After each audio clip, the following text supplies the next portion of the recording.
Hey, Atlanta sports fans, welcome to another episode of Jocks and Pigskins with Tom Pollen and Chris Smitherman behind the scenes. I'm Dave Holcomb. We also have a And, cat appearance here. and Zozo.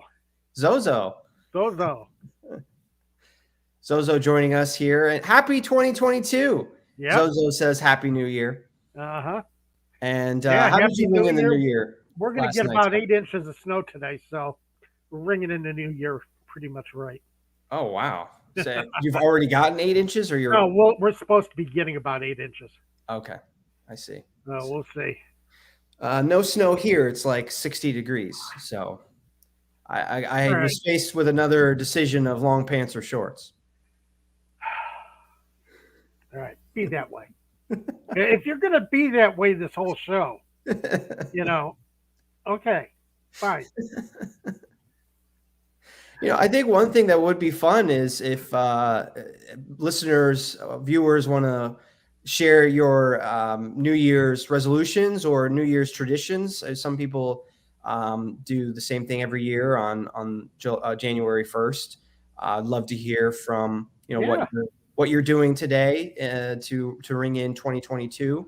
One thing that I do, I always try to wear my Winter Classic Sidney Crosby jersey, and then tune into the Winter Classic every year. I also love watching the Rose Bowl on New Year's Day. Yeah, the Rose Bowl's always been fun.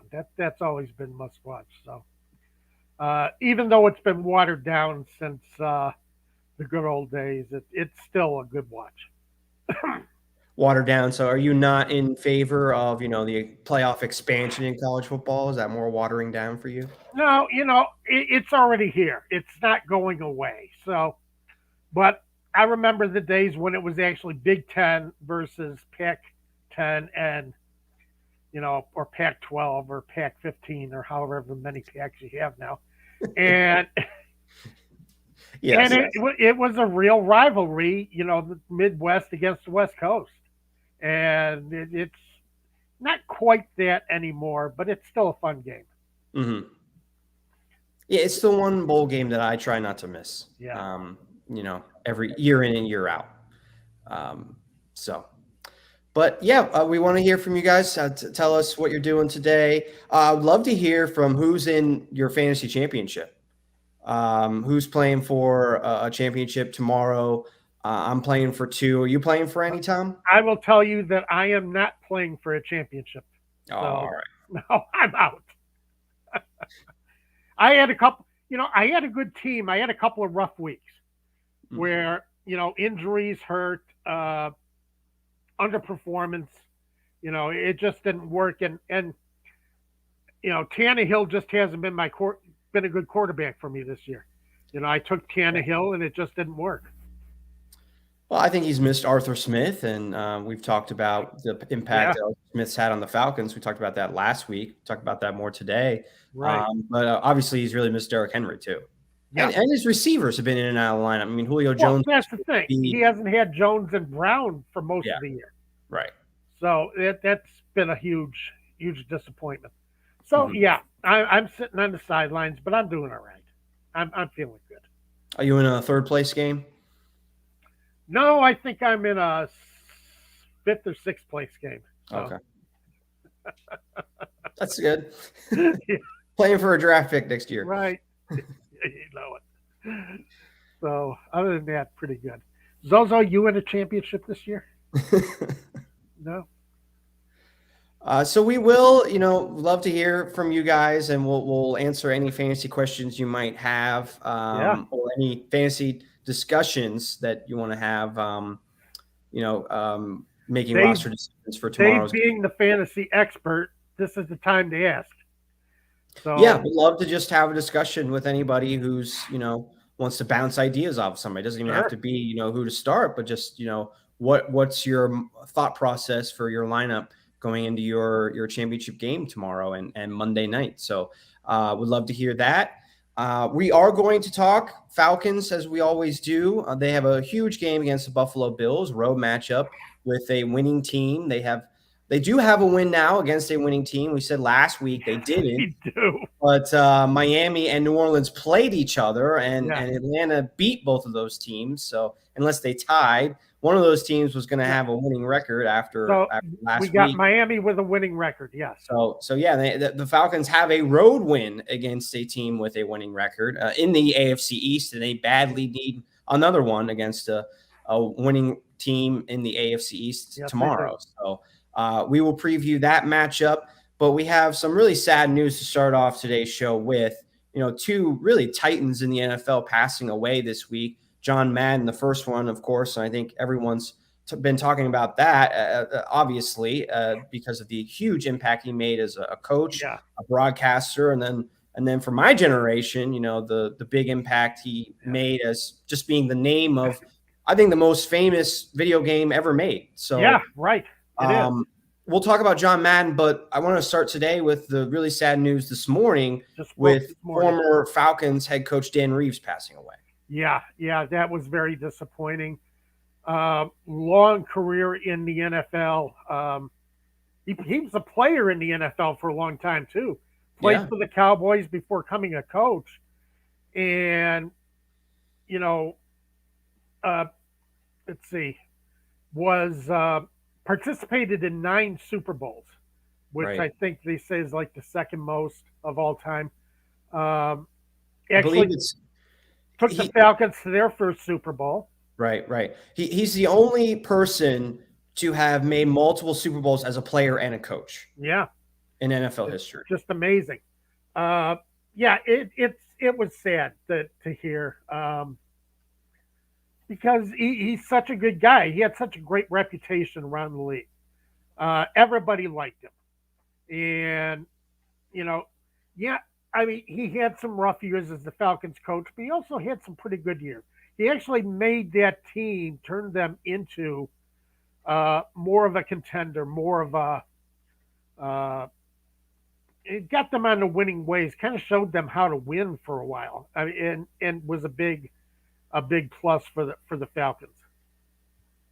Yeah, absolutely. I mean, he finished with a sub 500 record in Atlanta, 49-59-1. That one I remember very well, a 2002 tie against the Pittsburgh Steelers. I was watching that game. I believe my dad was at that game, and I was watching it by myself. Very memorable. That was Michael Vick's rookie season. But I think you summed it up well. That he took over an organization that had won nothing over its first 40 years of existence, and 30 years, I guess, and took them to a Super Bowl and took them to a lot of firsts. First NFC Championship and first Super Bowl trip, and introduced Michael Vick to the league. And I didn't look into this too much, but I mean, Michael Vick came in. It's very common now to have running quarterbacks, but Michael Vick came into the league 20 years ago when it was not common at all. Oh, no. A quarterback running first, passing second. And I just kind of wonder, if it hadn't been Dan Reeves's ability to adapt to that, or was he very innovative in that way that he was willing to have a run first quarterback? Maybe other coaches weren't willing to have that kind of guy yet as a signal caller. I think it was very innovative in that. No, because I don't think it would have been accepted by a lot of coaches. It takes coaches a long time to catch up with things. It really does. I mean, you didn't have your first black quarterback starting in the league until 1970. So, it took that long. But yeah, I don't think many other coaches would have put up with a running, such a dynamic quarterback as Vick when he came into the league. And, it's kind of like what Harbaugh did with Lamar Jackson. You come in with this completely different model as a quarterback, and you go out and you change your offense. You change what you do to fit this guy, to fit this strength. Mm-hmm.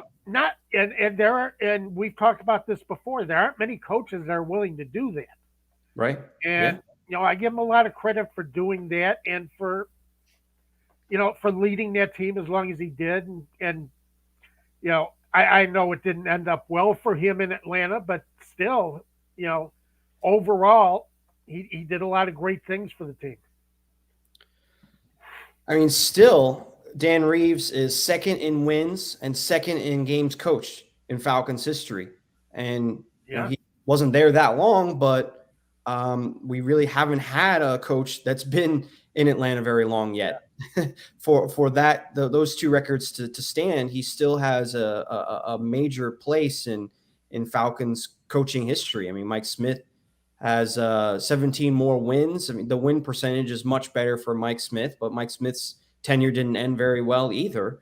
right. And Dan Reeves went to the Super Bowl, whereas Mike Smith didn't. Mike Smith had a 1-4 playoff record. Dan Reeves 3-2. Dan Reeves is tied with Dan Quinn for most playoff wins in franchise history with 3. Quinn again, a tenure that didn't end well, but No, Falcons can thank him for going to a Super Bowl as yeah, well and winning playoff games in multiple years. Another feat that not many coaches have done in Atlanta. right, exactly. So, yeah, the Falcons just don't have a really prize history in coaches, uh, but you look at somebody like Reeves, and yeah, it's you know, I don't know what else to say about him, but other than he was a quality guy, he was well worth having. Um, Smart football man.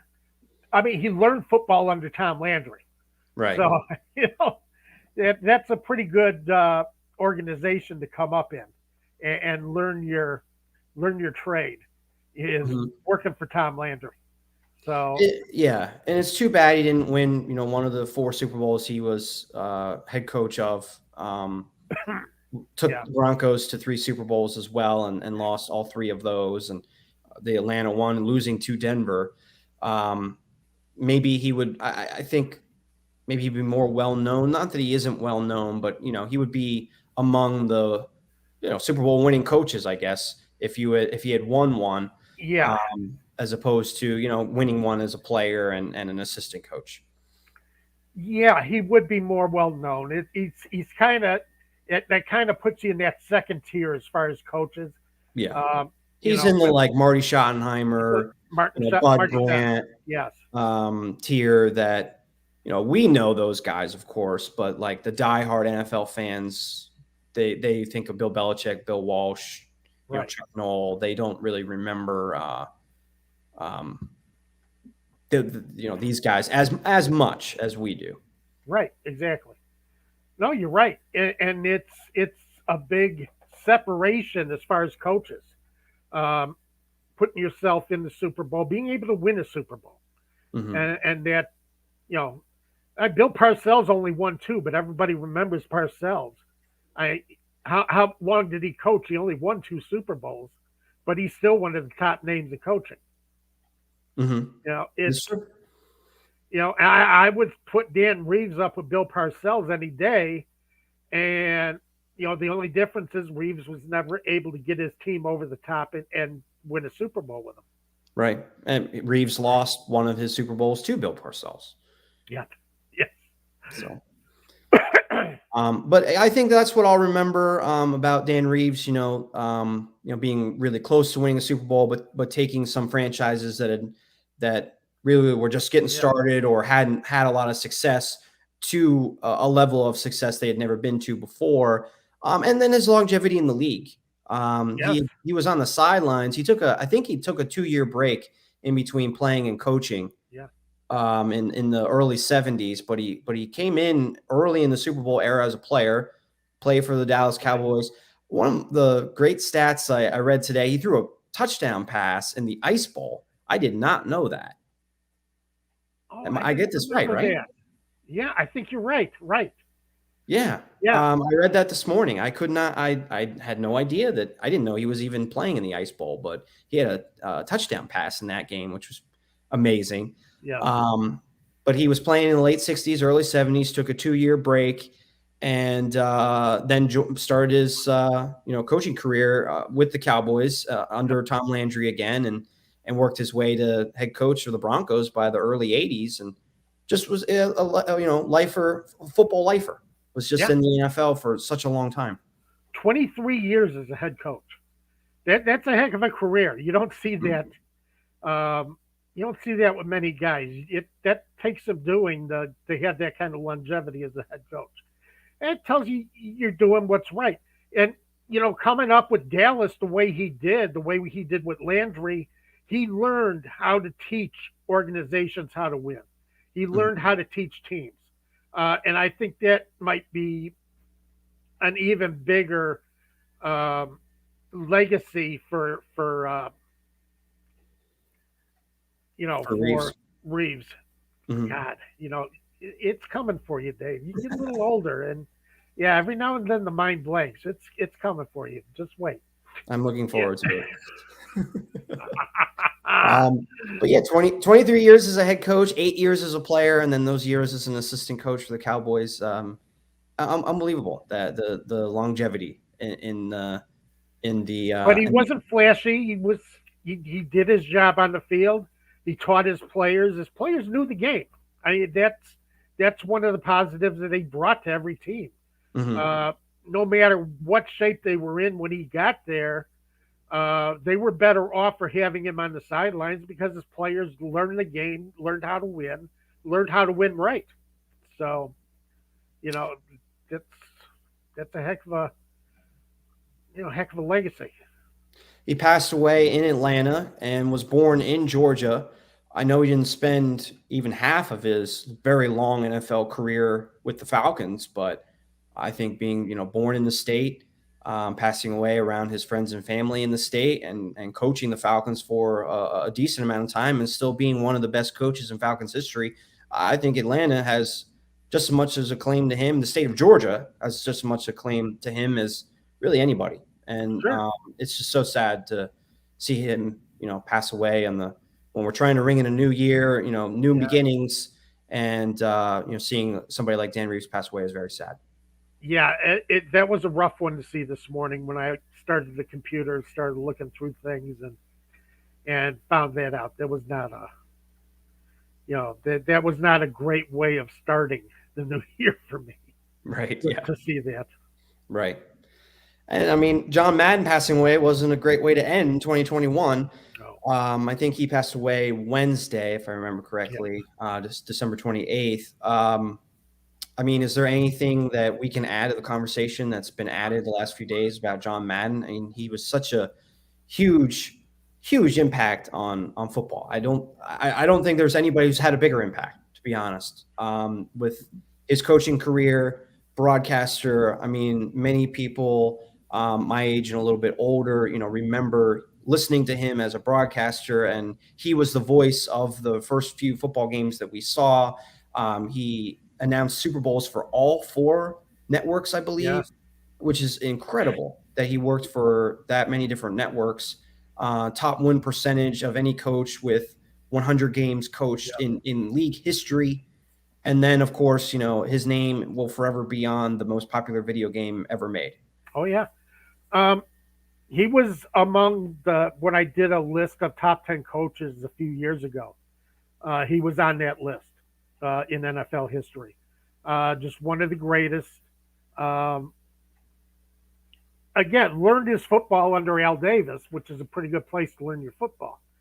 Uh, but yeah, I know a lot of people do more recognize him as an announcer. Uh, he was the main voice for CBS back when CBS had the NFC. And in the 80s, when the Bears were in NFC power, you used to get Summerall and Madden every week Yeah. uh, broadcasting the Bears. It was a great way to spend a Sunday listening to the top, broadcast team in Chicago. And Madden loved the 80s Bears, especially the 85 Bears. He really loved that team. I think that entire team would have won a Madden award if he was doing it then. Um, Yeah. but the thing is, when MB eight God CBS lost the NFC, I'm getting my all my initials mixed up. Right. When Yeah. CBS lost the NFC to Fox, Hmm. Fox established themselves immediately by signing Madden and Summerall to be their Right. number one broadcast team. All Mhm. that gave Fox instant credibility as a broadcast, as a major football broadcaster, just by hiring Madden and Summerall to be their top team. Yeah, that's where I remember them really most. Summerall and Madden. I mean, if I don't, I remember them on my video game as well. But Right, announcing the live games, it was Fox when I was growing up. They did the big right. Fox game. They had the number one Fox playoff game when the playoffs rolled around. Um, they were the top team, and Summerall. I mean, they were a perfect pair, right? I mean, Yes. Summerall with Oh yeah. Madden, just magic. They were. They absolutely were. It didn't get any better than that because they knew each other. They knew, Summerall knew when to quiet down, let Madden do his thing. Madden knew when to let Summerall, keep the game flowing for the fans. Also, one other thing that I remember, Madden was the first one to use the telestrator in the booth. Oh yeah, right. Yeah. Hmm. So, Which has all been made famous by Frank Caliendo and right. his parody of John Madden, which is really really funny. I Oh, love Frank Caliendo made a career out of John Madden. right, yeah, Really, believe me. Yes, they are very funny. They were funny bits. Uh, yeah, yeah, pretty spot on with his impression of John Madden. But yes. yeah, and the turducket. Who can forget the turducket Oh, that God. John Madden would always bring out, for the Yeah. Thanksgiving game? Yeah, it started out with just one turkey leg that he would give to the most valuable player of the game. And then after a while, he just couldn't settle on one most valuable player. And yeah, it just kept growing from there. So it, it was amazing how that developed. Yeah, and thanks to Madden, I know what a turducket is: Yeah, turkey, chicken, and duck. duck. Yep. Which I normally, if I bring that up to somebody, they're like, "What the heck is a turducken?" And I explain it to them. I'm like, "John Madden made it famous." That's right. That's right. And then, of course, I remember, Madden at the end of his career announcing Sunday Night Football for NBC when I was in high school, and I believe his very last game was the Super Bowl win for the Steelers against the Arizona Cardinals. I think that was his last broadcast. That could be. I Um, didn't look it up. and I think that was his last season, 2008. And another fun fact about John Madden was he would, after his coaching career, he did not fly. No, he didn't. And he would travel around for all these broadcasts. He would travel around by bus, Right. which was just another amazing, Yeah. thing that he would do. He'd never do the Pro Bowl because he wouldn't be able to get to Hawaii. Right. And Plus, who there would was want to do the Pro Bowl anyway? right, yeah. But in 2008, there was, I forget, I should have looked this up ahead of time. I forget what cities it was, but there was a span of 3 Sunday night games where they were in like New England and then Seattle and then Tampa Bay or something. And he didn't do the third game because he went from New England to Seattle, but then he didn't do the trip from Seattle to Right. Tampa next week. And Chris Collinsworth stepped in, his successor Yeah. on Sunday Night Football.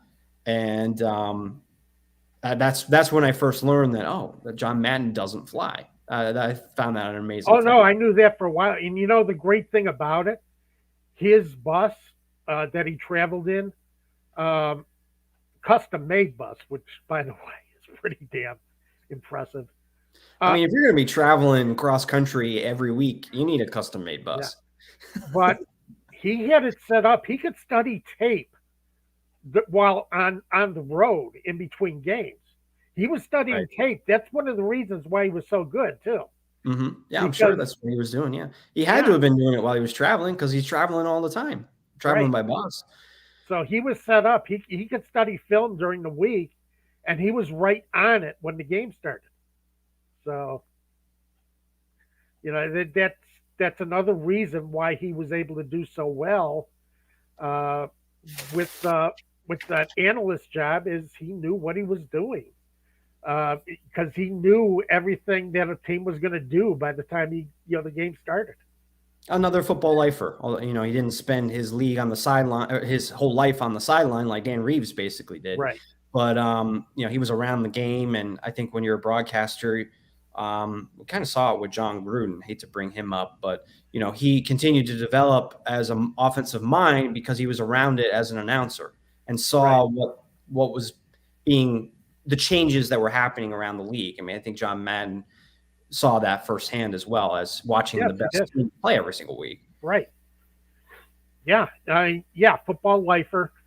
Um, you just associate with him with the game. I mean, even though he hasn't broadcast for a while, but the fact that he has that video game named after him, it's all, everybody talks Madden every time before the season starts. When the Yeah, new game's about to come out, it's all you hear is Madden, Madden, Madden. right, So right. I'm going to play Madden, or what's your Madden rating? I mean, yeah, everyone understands what that means. The MLB game, the NBA game, the NHL game, they don't have a name like Madden associated with them. It's just incredible that his name is attached to that as well. right. Now the new push I've seen, I think Pro Football Focus, no, Pro Football Talk had this last week was that the NFL really needs to name something for Madden, a major award every Hmm. year. Yeah. And it's going to be interesting to see what the NFL does um, and put Madden's name on something that will carry his name forward in the league. And That's a great idea. So what do you think it'll be? Do you have any idea? oh God, I don't know. It's unless Is I there an don't. award that doesn't have a name attached to it already, or are they going to come up with a new award? They might have to come up with something new because you have the Lombardi Trophy. You're not going to change the name of that. Right. Um, And then you have the George Hallis and the Dallas and Lamar Lamar Hunt, Hunt trophies. yeah, for the founding members of the NFL and AFL, and Does the then you Super have. Bowl MVP have a name? I don't think so. Hmm. I don't think so. That might be a good one. But you got the Walter Payton Man of the Year. That's not going Right. to change. Yeah. Um, so Those are probably the most prestigious awards. those are the most prestigious awards in the NFL. The Walter Payton Man of the Year is the most prestigious individual award Right. for a player. Yeah. Um, I would. I mean, what about season MVP? Does that have a name?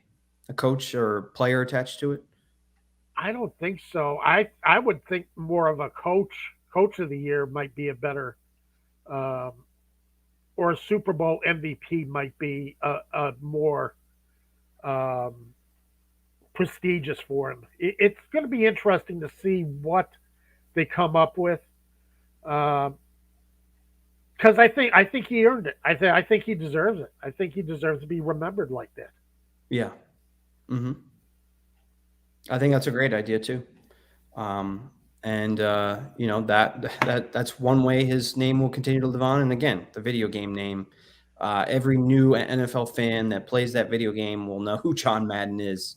Yeah, At nobody's least ever going to forget John Madden. yeah, at least know his name. Maybe not know all about him, that he didn't travel around and by airplane and Well, love turduckets and that, but I they'll know consider his name. myself fortunate that I saw him as a coach, uh, his entire career as a broadcaster, and everything else. And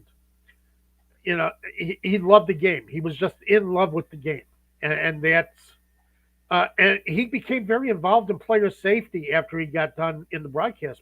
He was very involved in the player safety movement. So I mean, he did a lot of other things off the field that he doesn't get a lot of credit for.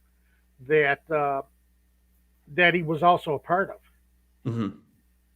Yeah, yeah, just a titan of the game, really, a living legend that unfortunately left us at the age of 85 this past week. Yeah, But we have some Falcons talk coming up. yep. We also have picks against the spread and prize picks for Yeah. week 17. It's not the last week in the regular season. It is fantasy football championship week, Right. which means it's the second to last week. And we have picks against the spread and prize picks. And today's video brought to you by Prize Picks. Sign up for this relatively new fantasy app When you sign up, use the promo code ASU. That gets you a 100% match up to $100 on your first deposit, up to $100 of free money that you have to take advantage of today. But make sure you, when you sign up, you use that promo code ASU. And Tom, in a little bit, we'll have the picks that you should make to, double your money again. Yeah. You got to do it. And this is kind of where this fantasy thing is going these days. If for online fantasy, that's the kind of that's the format that a lot of places are using and establishing, and it getting on. Prize Picks is new. It's a great looking site, and it's fun to do. You can scream and yell at your players just like you do on your fantasy team. Yeah. Do you ever pick, players that you're playing against in fantasy for Prize Picks? Is that not on your mind when you make your Prize Picks? That's not my Prize Picks. Okay. It probably would if I were doing better in fantasy this year. Gotcha. Yeah. So, yeah. At this point, no, it doesn't matter. Right. All right. Well, we got a lot squeezed in a half hour here. Let's talk about the Falcons matchup with the Bills real briefly. It was a really nice win last week. Yes, I got to go to the game with my family the day after Christmas, so it was nice for us to go to a game as a family. It was our first Christmas in Atlanta and our new house in Marietta, so it was a really nice weekend. And Foye Oluokun, capped it off with a great interception to win the game against Detroit. And I felt very smart because I said that the red zone was going to be a big part of this game, and the Falcons were 2 for 2 in the red zone, scoring touchdowns thanks to a fourth down conversion from Cordero Patterson. And then the Falcons held Detroit without a red zone touchdown, Detroit going 0 for 4 in the red zone trying to score touchdowns last week. And that obviously was huge in a 4-point win. I kind of see this week breaking down the same in Buffalo. The Bills are a very good red zone team on offense and defense. And if the Falcons haven't outgained an opponent, did you see this stat? They have not outgained an opponent since the New York Jets in London. Really? Yeah. No, I haven't seen that one. Yeah. So, that just puts more emphasis on your red zone play. If you're going to be outgained, and I think they will be again against Buffalo, a team that I think just about everybody thinks Buffalo is better than the Falcons. So if the Falcons are going to win a road matchup with Buffalo, they have to score in the red zone and they have to slow down Josh Allen when they get inside their 20. They're going to get inside their 20. They have to hold them to field goals. Yeah, it's going to be important for the running game to be on, shorten the game. And that's the thing. Davis and Patterson are going to be important. There's an 80% chance of snow for this game, which is going about 11 to 18 mile per hour winds. So it's going to, force both teams to keep the ball on the ground more. Brian Daboll, the last time they played in those conditions against the Patriots, it didn't seem to bother him with his play calling. He was still calling passes and still trying to move the ball through the air. New England only passed 3 times in that game, but that's the thing. It's this is a time for Atlanta, considering that they're just not as strong at receiver besides Pitts and Gage. Mm-hmm. Give them a chance to keep the ball on the ground and keep the ball out of Josh Allen's hands, because Allen he's been on a tear lately. Yeah, and it's a rough thing. That you bring up a great point about the weather. If I can give any general fantasy advice for this week, other than I think one advice I would say is play your guys with high ceilings. The championship's on the line, go for it with, maybe a guy that's going to, if he has a bad day, get a 0, but you want to win the championship, you're playing probably the next best team in your league. If you're the best team or you're playing the best team and you've made it to the championship, play the guys with high ceilings, but pay attention to the weather too. make sure you have a kicker that is in a situation where he's got friendly kicking conditions. And I'm not saying bench Josh Allen if there's a lot of snow tomorrow, but just keep that in mind when you're making your lineup decisions. If you're between two guys, weather definitely should play a role in your decision. Yeah, it really should. It has to, because it changes a lot of game plans. Yeah. So, keep that in mind. Not going to change Atlanta's game plan as much because they're still going to have to. Buffalo's Bills country tomorrow. That's our producer, Chris, behind the scenes, lives in upstate New York, which is beautiful, by the way. I went to school in upstate New York, and I loved that area of the country. I've driven through it once. Yeah, it's beautiful. I drove through it in the fall, and just spectacular. So yeah, upstate New York is a great place to be. Other than the fact that when it starts snowing. And, yeah, I was like, I got to chime in. Everyone, I live in. For all those who watch, I live in Buffalo. I can tell you, I've been indoctrinated with Bills culture since I've lived here. And yeah, tomorrow, 90% chance of snow. Just be ready. Just be ready, y'all. Yep, exactly. Yeah. I mean, it's a huge game for the Falcons. They have to win, really, to stay alive in the playoffs, and they need some help. Pull up here what they need. They need the Washington football team to beat the Eagles, and they need the Packers to beat the Vikings as well. That'll happen. And that, I mean, they got a lot of help this week. The Falcons did when Kirk Cousins testing positive for COVID, not vaccinated, so he has no chance to play on Sunday.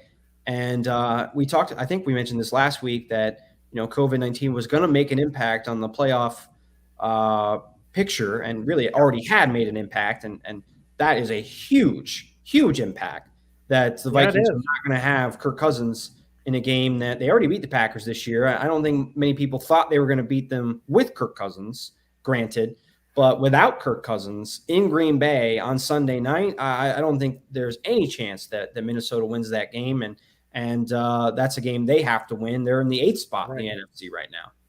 Not with Sean Mannion at quarterback. It's not happening. I'm sorry. Yeah. And that plays pretty big implications for fantasy too. I mean, Justin Jefferson takes a hit there without Kirk Cousins. He had a big game, I believe, against the Packers the first time they played. Dalvin Cook had a nice game, but he didn't average a lot on the ground against Green Bay the first time. He had 3.9 yards per carry the first time the Vikings played the Packers, 86 yards and a touchdown. So it was a nice game, but it took 22 carries. He's going to get the carries tomorrow. But I wonder if that average is even going to be worse because Green Bay is going to be stacking the box. Yeah, they got a key on it because it's going to be rough for the Vikings to move the ball through the air with Sean Mannion at quarterback. What is Sean Mannion's? What is this numbers career as far as being a passer? Let's look that up. Oh boy, he's not even. But the Falcons need the Vikings to lose, and they need the Eagles to lose. And they have to win. They have to win to stay alive in the playoff hunt. I am concerned about that Eagles Washington football matchup for the Falcons because I guess Washington might get some guys back. They might get Cole Holcomb back, who's actually my second cousin. Really? Yeah. I don't think I mentioned that on the show before. No. They might get a couple of defenders back, but that defense just looked awful against Dak Prescott and the Cowboys. How much better can it really be in a week later, going up against an Eagles team that I think is chomping at the bit to see their rival, the Cowboys, score a 50-burger against Washington. They get them next. I think the Eagles are going to have a pretty nice day. I got Jalen Hurts in my fantasy lineup. Okay. Yeah, with the Eagles, they run the ball so well. And that's the thing. They've really established themselves as a tough running team. And I think that's going to be enough. I think Washington has kind of run out of gas. It's about the end of the year for them. And I give Ron Rivera credit for doing as much as he has. and getting that team as far as he has with Taylor Heineke at quarterback. But, um, you know, I don't see them. As a matter of fact, that's one of my picks for tomorrow. Eagles 4.5 points over Washington. I'm saying take the Eagles because I don't think Washington has a chance to stay in that game. Brian is weighing in. He says, RIP Dan Reeves. Yes, Brian, we talked about Dan Reeves a lot at the top of our show. If you missed it, please catch it on replay.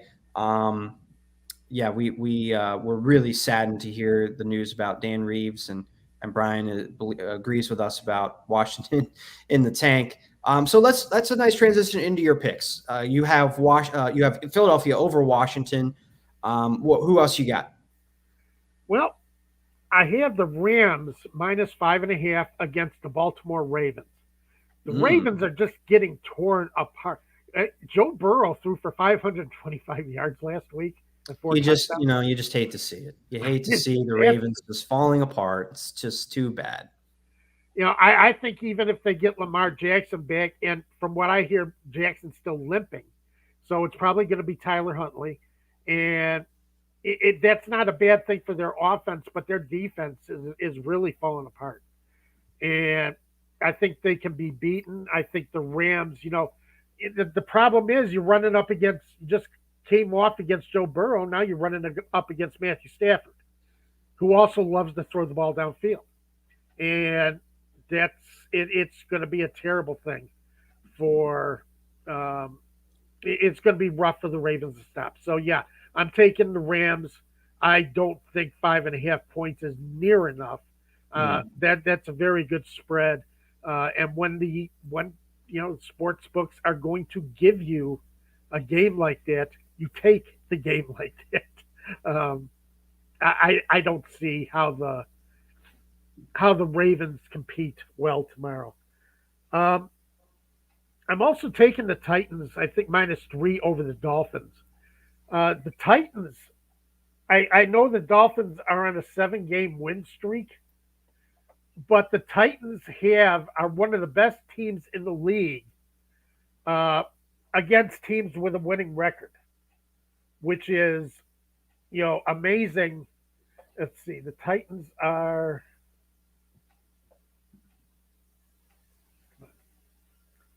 they are 6-2 against teams that currently have a 500 record. Fantastic way. It's how you win in the National Football Team. You play 500 against the good competition, and you beat the living hell out of the also Rams. And Tennessee's doing it right. Plus, they're only a 1 game behind the Kansas City Chiefs. Plus, have the tiebreaker. Yeah. If it comes down to it for the top of the AFC.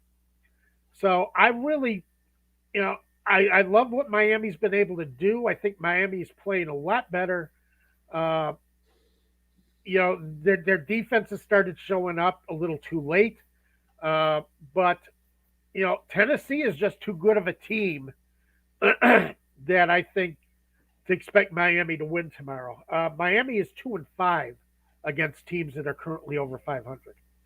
So it's just a rough one. And I really see my Tennessee coming out. I think they're going to have Jones and Brown tomorrow.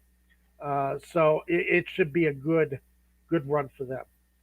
Yeah, what a return for Brown last week. I guess we talked about that last Saturday because it was a Thursday night game, but huge performance against San Francisco. Yeah. So, it's a team that knows how to win. They don't win pretty. They might be the ugly stepsister when it comes to the AFC playoffs, but they find a way to win when they need to win. And it's something that you have to take into account. That's why I'm taking them. I actually thought of taking Buffalo minus the 14.5 against the Falcons. Wow. So you don't think this Falcons game is going to be close? No. I think this is going to be a name your score type game. And I really, because you're going against a tough defense as well as an offense. Buffalo is, Buffalo's defense is every bit as good as their offense. it's just an elite team, and I would expect to see Mitch Trubisky for quite a bit in the second half. This could be a Really? Vegas score type game. Yeah, Wow. yeah, I Well, really do. will Allen get enough points before getting taken out to be worthy of starting? Yeah, that's a good question. That is a very good question. Uh, because I do see the Bills taking control of the game, being in control of the game in the third quarter, and sitting Allen. So Wow. In the that's third quarter, you think that Josh Allen's going to be taken out in the third quarter because Buffalo's so far ahead? yeah. After about 3 or 4 drives, I think he's out in the third quarter. I think Trubisky plays all of the fourth quarter, maybe 1 or 2 drives in the third. So I really do believe, yeah, you might want to take a look at Josh Allen and think, give that a second thought as far as how you use him as your quarterback. Interesting. I mean, you have to be really far ahead to be taken out in the third quarter. Yeah, and considering that Buffalo needs this game, they have to win. They have control of the AFC East now. They have to win this game. Mm-hmm. And then they finish up next week against the Jets. 2 games where they have to win. And they can go into the playoffs with a home game. They're not going to catch Tennessee or Kansas City anymore this year, but they do have to win to wrap up the AFC. They have the tiebreaker over New England. So I don't think I don't think it's going to be a close game. I don't think it's going to be close either, unfortunately. But you're really going out there by saying Allen's going to get benched, not benched. He's going to be taken out in the third quarter. I mean, they're going to have to be up by 28, 30 in the third quarter for that to happen. When did Dak get taken out? When the Cowboys were up by 40. Yeah. When did that happen in the third quarter? It just doesn't happen very often where a quarterback gets taken out early in a game anymore in professional football. It's got to be a 28-point game. I mean, the Steelers and Vikings, it was 29-0, and Kirk Cousins was still in there, and it's a good thing because the Steelers came back and made that a game. I know. Yeah, but Minnesota's always going to give that lead away at some point. That's true. It's a little different scenario, but I'm just saying for that to happen, I'm not saying it's not going to happen. I'm just saying for it to happen, I think Buffalo's got to be up by like 30 in the third quarter. And that's a big, that's a. Actually, Prescott played most of the game. Cooper Rush may have gotten a drive or two. That's what I'm saying. I mean, they were up by 40 and Dallas didn't feel comfortable taking him out until a few minutes left. Yeah, it's just that's what coaches do nowadays. That is true. Coaches aren't as quick to sit a starter, but then again, you're playing a 17-game season. This is a brand new. We're entering unexplored territory here. Yeah, as far as the end of the season, it's true. So, and we don't really know. When is there any history with Sean McDermott being up by 20 in the third quarter, 25, 30 in the third quarter? Has he ever lifted Josh Allen in that situation before? Have they ever been in that situation before? I could probably look it up, but it probably won't be until after the show is over because it's going to take some time. Okay. Trey has a fantasy question. Yeah, let's get to that. Trey asks Cordero Patterson or Zeke. Definitely go with Zeke. Nothing against Cordero Patterson. I mean, if you can find a spot for him in your lineup, I think he's gonna. I think he'll have touches tomorrow. Tom mentioned the bad weather. Matt Ryan probably not throwing very much in that bad weather. If the Falcons score a touchdown this game, I mean, my money is on that it's Cordero Patterson, but Zeke is one of your studs. You go with your stud. I know that maybe he hasn't had the best season by his standards Tony Pollard is cutting into his workload, but I like Zeke. Zeke's got to be in your lineup. I think he's played a lot better this year. I think he's come back and he put a lot of effort into his offseason. Because I think he was not feeling like he had contributed enough, and he put a lot of effort in the offseason. I think he's played a lot better this year. And yeah, I even with Pollard spelling him in the lineup, I think Zeke is a much better option there.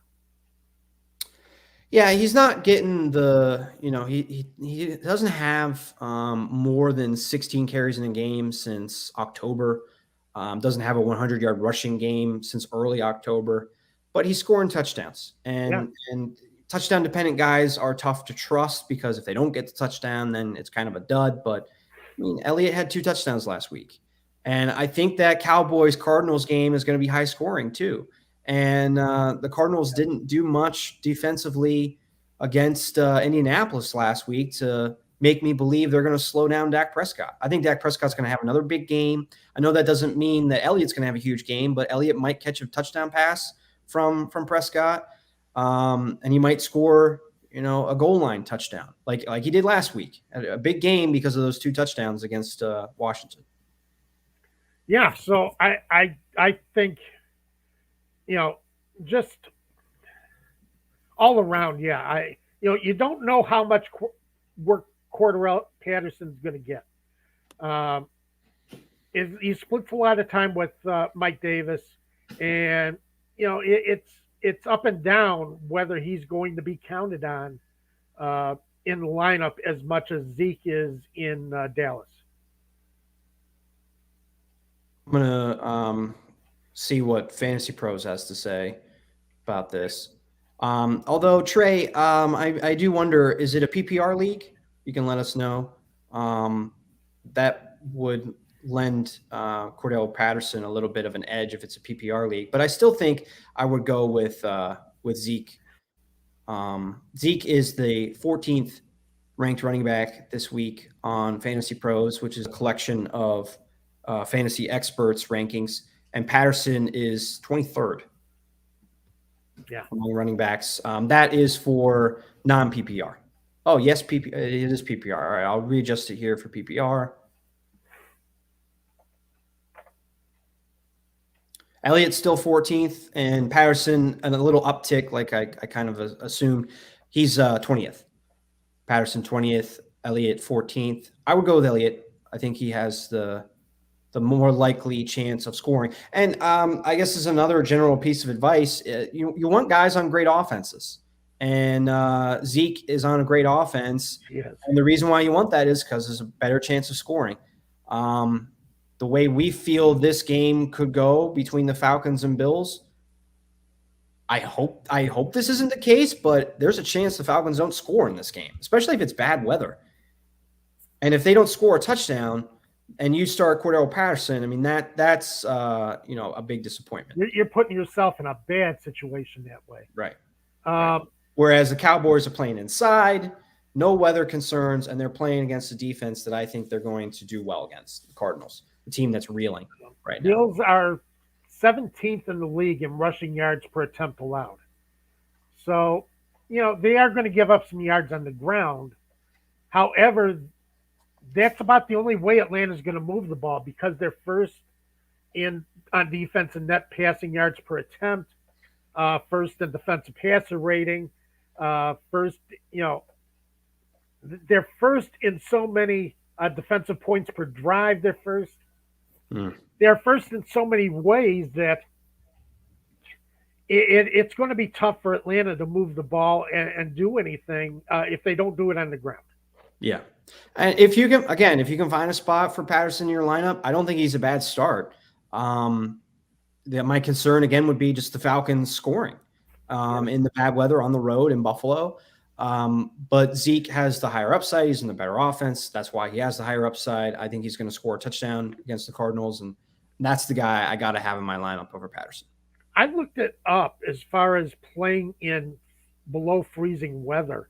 The Falcons really don't have a lot of history in playing games under 32 degrees. but it's not a good history when they have.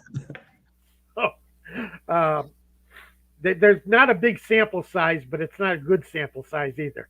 Okay. So, um, and with the Cowboys, Arizona is 22nd in the league, giving up 4.5 yards per attempt on defense. So that Rushing tells yards? you something there. Yeah, rushing yards. Yeah. Yeah. So that tells you something there too. That Zeke has more potential to have a better day. That game on Christmas against the Colts, they didn't have any sacks, they didn't have any takeaways. I just think after Dak's masterful performance against Washington, I know it was a shorthanded Washington team, and I don't expect them to score 50 points again, but I think they're going to have a nice game, a really nice offensive game against Arizona. I think Dallas is going to win that game. And Arizona, we're going to have a conversation about Cliff Kingsbury and his problems playing in November and December, because it's becoming a pretty major problem. It's becoming a habit, right? The last couple of seasons, they start out strong, start out looking like they're going to be something, and it does come apart as the season goes on. It's just it's getting to be a trend, and that's not a good thing. So to end today's show, today's video is brought to you by Prize Picks, and we want to get to Tom's Prize Picks here to end today. But reminder, sign up for Prize Picks, #1 up-and-coming fantasy sports app. Real easy to sign up. Download it in your app store and get it on your device. When you sign up, use the promo code ASU. That will get you a 100% match up to $100 on your first deposit. Free money up to $100. And Tom here's got your picks for how you can get some more free money. Here you go. Cooper Kupp playing against the Ravens. It's a big number. 104.5 yards receiving. It's a big number. But Stafford loves to throw the ball downfield to Cooper Kupp. What's that number? 104.5 yards. Oh, wow. Okay. Receiving. Mm-hmm. Mm-hmm. Big number to hit. But again, the way the Ravens have been playing on defense against the pass lately, the way Stafford loves to throw the ball downfield, and the way Stafford just loves Cooper Kupp, having Cooper Kupp to throw to, I think he's going to go over 104.5. I have an under for you, which I usually don't play, but Saquon Barkley against the Bears. Oh, of course it'd be an under against the Bears. Yeah, 50.5 yards. You can pass against the Bears, but their front seven is solid, and they are tough to run the ball against. Akeem Hicks is going to be back in the lineup in the middle of their defensive line this week. Barkley struggled anyway, and I don't think Barkley makes the 50.5 rushing yards that is his level on Prize Picks. So I think the Bears, well, I mean, come on. Jake Fromm and Glennon are going to be the quarterbacks again. Joe Judge says he's going to use both of them. Just, I don't think the Giants, I think the Bears secondary is going to look like all pros against the Giants. And Bears secondary sucks.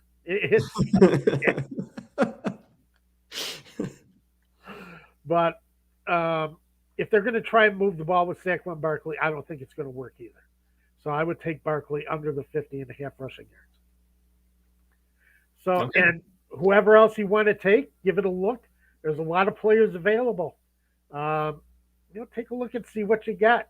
See if you can beat me. I've been challenging people to beat me all year. And, we haven't gotten anybody in the comments who said, haha, Tom, I kicked your ass last week. That's what I've been looking for. Let's do that this time. I want people to come back and say, Tom, what the hell? You don't know anything about football. I kicked your butt. Right? Yeah. Let's do it. Well, I think, the thing that might come back to bite you is Josh Allen getting benched in the third quarter. We'll see If that comes to fruition tomorrow or not. Oh my God! If the Falcons win, you're going to hear it next week. Dave, the Falcons in their games against teams that are 500 or better, currently 500 or better, Yeah. the average score is 37-13 against them. So it's not. No, I agree with you. No, I know. It's not just that they lose those games. They lose those games bad. They don't compete. So yeah, I mean, there's they're just the basic. You're digging for deeper stats, which is great, but even the most basic stats like point differential, they're second worst in the NFC. Yeah. The only team they're better than is the Lions, and they're better than them because they beat them by 4 points this past week. And their win, what is it? The strength of schedule is, I think, last in the NFL, which says, that they've benefited by beating some bad teams, and their strength of victory is very low as well. I think the strength of victory might be, it's either worse than the NFC or worse than the league. It might be worse than the NFC. It's down because they've lost to a couple of sub 500 teams that they shouldn't have lost to, also, which the football team stands out to me in that. But that wouldn't be in their strength of victory, though. Oh, well, that's true. I mean, strength of victory. Let's take a look back and see who they've beaten. The New York Giants. Right. With they've beaten the New York Jets. They beat the Miami Dolphins again. The Dolphins have played well, but they didn't beat the Dolphins when they were playing well, though. No, they didn't beat the Dolphins when they were playing well. They beat the Dolphins while they were down and barely beat them. Yeah. Beat the Saints, but Winston was already out in that game, I believe. Mm-hmm. Beat the Jaguars by 7. Beat the Panthers by 8, and beat the Lions by 4. That's not a very impressive record. It just doesn't cut it. Their strength of victory is worse than the NFL. It's 310. The teams that they've beaten have a combined 310 win percentage. Okay. Yeah. That's bad. That's bad. It's a little misleading because Detroit, they have a 167 win percentage themselves, so that really lowers the average. But you just rolled through, those teams. Jacksonville's, I guess, even lowering the average even more. But only beaten one team with a winning record. That team is Miami. Hadn't gotten hot yet when the Falcons won that game. The other good team they beat, the Saints. That was a good win on the road. That was a good win. The Saints beat Tampa Bay without Jameis Winston. So I know you can say, well, they didn't have Jameis Winston in the Falcons game, but they beat Tampa without Jameis Winston. So, and the Falcons did much better against the Saints defense than Tom Brady did. But yeah, I'm not saying I think the Falcons are going to win. I would love to see it and see, maybe some of our fans come at you next week with your Josh Allen prediction. But do I think that's going to happen? No. I think Mitch Trubisky throws for 100 yards next. No. Okay. All right. Josh Allen throws for 300. Mitch Trubisky throws for 100. Wow. I mean, I'm playing against Josh Allen, so I would love Mitch Trubisky to get in the game in the second quarter. Hey, okay. Playing against Josh Allen in fantasy, that is. They want to keep Allen healthy. I mean, come on. This is a 17-game season. You got to keep him healthy for the playoffs. That's true. Yeah, we'll see if Buffalo's in that situation, and if that's why I say we are in unexplored territory here. Mm-hmm. We are about to sail in waters that nobody has ever sailed before. It's true. So let's see what happens. Thanks for tuning in today, making us a part of your first day of 2022. Happy New Year. Again, we send out our condolences to the Madden family and the Reeves family and their friends as well. We will miss them dearly as fans of those coaches. And good luck to everyone in their fantasy matchup championship week. Absolutely. I hope you don't have a championship game in week 18. I always said that the Week 17 championship games in the old format was stupid. And I hope that now everyone has a Week 17 championship and not Week 18. Yep. So, yep. And Trey just gave us a happy new year, and same back at all of you, all of the people who have been with us this year. It's been a pleasure. I know Dave and I have both had a lot of fun doing this over the course of the last year. And happy new year to everyone. I hope everything works out the way everybody wants this year, and has good fortune. And I'm looking forward to this next year, and talking with fans, and being on, and moving forward. Absolutely. We're I think big things from our channel in 2022, and we'll be back next Saturday, 12 p.m. Eastern time, to preview the final week of the regular season in uncharted territory, the first Week 18 ever in the NFL. Yeah, it's going to be fun. So we'll see you next week. Yep. Have a good week.